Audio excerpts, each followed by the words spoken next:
le Christ qui meurt. Tandis que le roi nous parle du Christ dans la portion du Messie glorieux. Pourquoi? Parce que c'est l'onction sur les rois qu'on les voyait vivre éternellement. Nous pouvons lire une écriture dans Daniel chapitre 3, verset 9. Daniel chapitre 3, verset 9.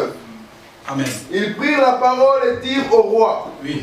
le roi Nebuchadnezzar, ô roi, vis éternellement. Amen. Amen. Donc vous avez vu, l'expression ô roi, vis éternellement était plutôt adressée au roi. Donc, les Juifs, lorsqu'ils disent que nous avons appris que le Christ demeure éternellement, c'est-à-dire parce que pour les Juifs, ils attendaient un roi. C'est-à-dire un roi plus que Salomon. C'est plutôt ce roi-là que les Juifs attendaient. Le Christ, un Christ qui ne meurt jamais en fait. Un Christ dans la portion du Messie glorieux. Donc c'est ça.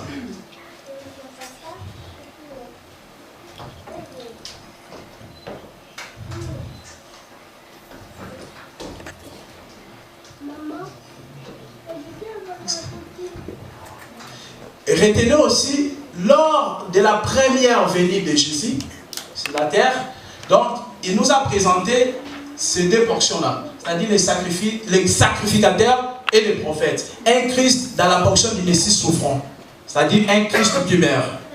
Mais tandis que là, ça sera lors de sa deuxième venue sur la terre. Donc on parle du millénium, on ne va pas trop entrer dans les calendriers prophétiques. Mais retenez que ça là, c'était la première venue de Jésus. Et là, ça sera sa seconde venue.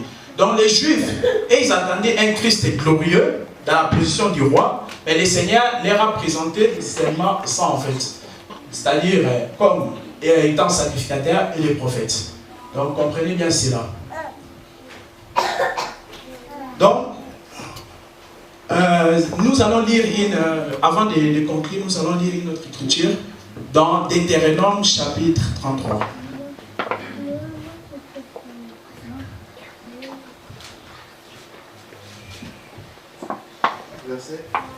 Deutéronome chapitre 33, verset 6.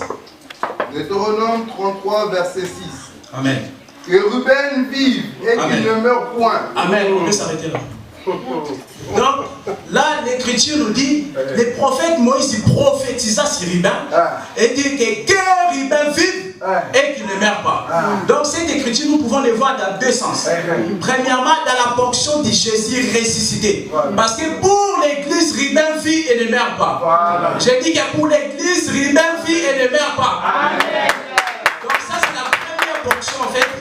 Le premier sens de cette écriture. Cependant, le deuxième sens de cette écriture, que Ruben vit et ne meurt pas, c'est là par rapport à Israël, d'après la ligne prophétique. Cette écriture en fait nous parle lors de sa deuxième venue. Parce que lors de la deuxième venue sur la terre, donc c'est le millénium, c'est là qu'il va régner comme roi. C'est le Christ que les Juifs attendaient. Donc les Juifs n'avaient pas menti. Lorsqu'ils ont dit, nous savons que le Christ demeure éternellement, c'est-à-dire un Christ qui ne meurt jamais, c'est-à-dire, ils voyaient le roi, parce qu'ils attendaient un roi plus glorieux que Salomon. Amen. Que le Seigneur nous bénisse. Amen.